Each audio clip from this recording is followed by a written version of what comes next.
با سلام و درود خدمت تمام دوستان عزیز. امید است که همه شما جور و صحتمند و سرحال بوده باشین. در این ویدیو آموزش میدیم چگونه تمام خدمات آنلاین تان را از اپلیکیشن افغان دیجیتال خرید بزنیم. خب دوستان عزیز، در قسمت اول وارد اپلیکیشن افغان دیجیتال میشید. اگر که اپلیکیشن افغان دیجیتال نصب ندارید میتونید از بازار نصبش کنید. خب من وارد اپلیکیشن شدم. در قسمت اینجا دو گزینه، گزینه اولی نام کاربری، گزینه دومی رمز عبور. اگر نام کاربری رمز عبور داشته باشید وارد میکنید، اگر نداشته باشید پایین گفته ها یا حساب کاربری ندارید، روی از این کلیک میکنید. سه تا همکار میاد و هر کدام از این که بخش پشتیبانی ما هست پیام بگذاریم برای شما نام کاربری و رمز عبور میدهد. و در قسمت اینجا من نام کاربری رمز عبور دارم، وارد میشم.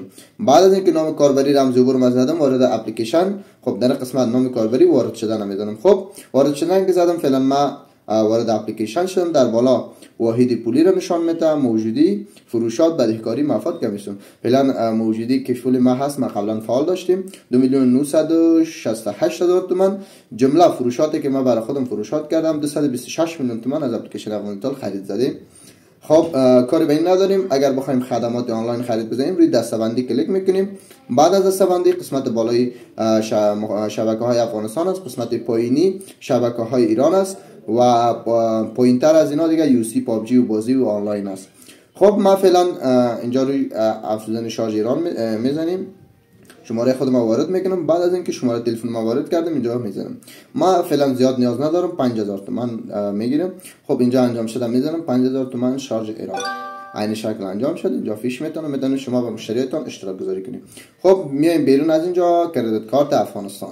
خب کردیت کارت افغانستان شماره ما وارد میکنم 2690 بعد از اینکه وارد کردم مبلغ حداقل گفته 10 افغانی. من زیاد نیاز ندارم برای که دوستا ببینن آموزشی. 10 افغانی اینجا انتخاب میکنم. 10 افغانی رمزی بین 4 رقمی میزنم، روی تایید میزنم. بعد از اینکه زدیم انجام شد. من اینجا عین شکل فیش میده. شما تمام خدمات آنلاین تان را عین شکل میتونید از اپلیکیشن افغان دیجیتال خرید بکنید. خب دوستان عزیز، در قسمت اینجا مشاهده کیف پول، مشاهده کیف پول که من اینجا زدیم.